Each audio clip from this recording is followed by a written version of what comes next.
WP during a school-wide pep rally, you hold your fingers close to your face and pretend to squish the principal. To your horror, it works.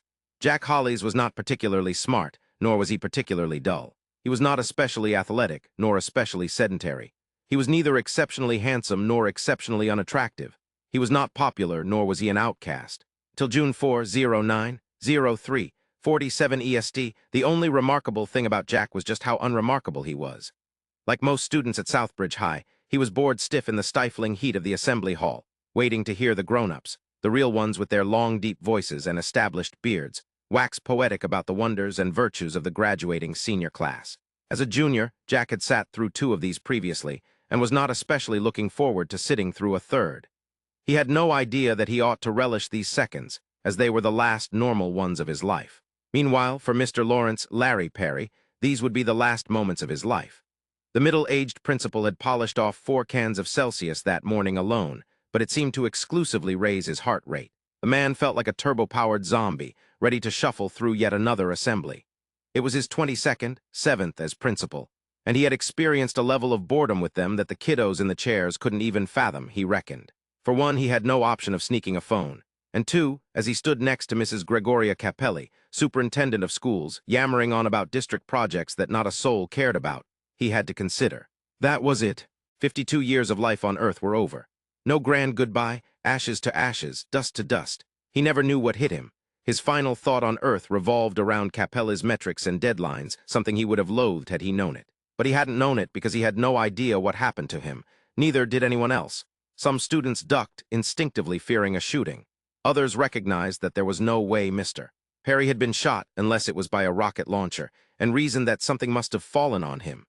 A few others noticed that there was no debris, no non-human debris anyway, and oh God, what happened? The poor guy, he wasn't a bad principal at all, never yelled, had seemingly imploded upon himself. Jack, ordinary Jack, who sat at the exact middle of his class year academically, had achieved extraordinariness in a way he never wanted, for Jack, average old Jack, was the only soul in the assembly hall to know what had happened to Mr. Perry. However, he didn't realize it, not at first, as it conflicted with his understanding of the basic principles of reality. He wasn't sure what had possessed him to do it apart from pure boredom, but Jack had, moments earlier, held his right index finger and thumb up to his face, and pretended to squish Mr. Perry, only well it seemingly hadn't been pretend, because Mr. Perry had imploded on the spot. At first, he feared being swiftly caught and brought to justice. However, no one ever looked twice at him, even if they had seen his maneuver. It'd be one of the more preposterous theories to say that it had caused the strange phenomenon later known as a case of apparent spontaneous human implosion. Jack never told a soul, nor did he try again. He convinced himself that it had all been bizarre coincidence, but as the mystery of the human implosion continued to go unexplained by science, he knew in his heart what the real explanation was. Surprisingly, none of the therapists his parents brought him to after witnessing, rather than the more apt verb of causing.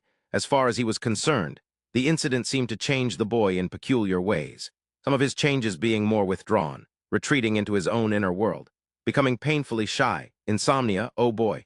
Insomnia seemed to be natural consequences of witnessing an event so strange that half the scientific community seems convinced that the 550 souls who witnessed it conspired to make it all up. However, one change could not be explained.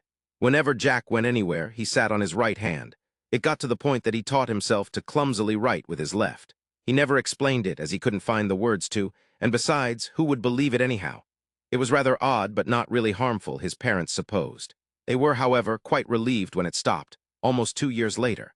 What they didn't know was that, right before their son began writing legibly again, he had been out with his friends, and a drunken man at the table next to them had been rather annoying. Nothing terribly pernicious, but irritating all the same.